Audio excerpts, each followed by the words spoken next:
Thank you for joining me on this special episode of BaatShaat. Today, I will talk about the strategy of Super Over. I think it's about time the teams start investing, practicing, and strategizing for Super Overs. We've seen far too many since the last year. We saw plenty of them in the last IPL. We saw plenty of them in the World Cup. In fact, the World Cup final was decided in a Super Over. Then we moved on to Canada in North America, where global T20 final was also decided in a Super Over. Now, in the recently concluded IPL, we've already seen two games, the first 10 matches that have finished off with a Super Over. And I think going into these Super Overs, I find a lot of teams are not strategizing. They're not preparing mentally to go into the Super Over. So I think this is where teams have to start practicing. You have to almost have a specialist for Super Over. T20 cricket has grown specialists.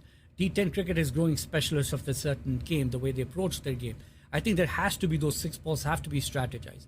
Teams have to build strategies and build players according to those Super Overs that can be ever ready to go in and win you that Super Over. Because all your work of 40 overs could go waste in the matter of six balls. And that's what it boils down to is how much you're strategizing and focusing on that. We saw in the game in this IPL 2020 edition, the game between Kings 11 Punjab and Delhi Capital. Kings 11 Punjab played out of their skin, got to a point where they could tie it and take it to the Super Over. What happened there is they were able to only muster 2 runs off Kagiso Rabada's over, and then hence they lost the game fairly easily because the target was only 3 runs. We saw that again, history repeating itself again in Mumbai Indians versus RCB game, where Mumbai Indians, they climbed a tall order to score 19 runs of the last 5 overs to tie the game, to take it to the Super Over. But what happened when they came out to bat again?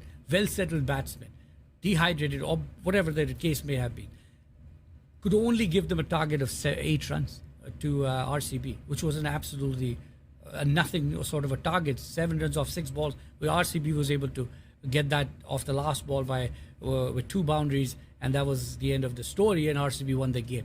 And the 40 overs of the fight that Mumbai Indians had put out there was gone in six deliveries. So I think, coaches out there looking at T20 cricket and T10 cricket, as things get shorter and shorter, even one-day cricket, as Super Over becomes a norm in some ways, as teams are finding their ways to find better balance and get closer and closer to each other in terms of skills, in terms of execution, I think that Super Over makes all the difference, and that's where teams have to focus on. Well, I hope this message goes out far and wide and something better comes off the Super Over and teams can strategize better. That's all I had from BaatShaat Studios. I'm your host, Salman Khan. Thanks for watching BaatShaat. Please keep watching us, keep subscribing. We'll be back with another video. Thank you and bye.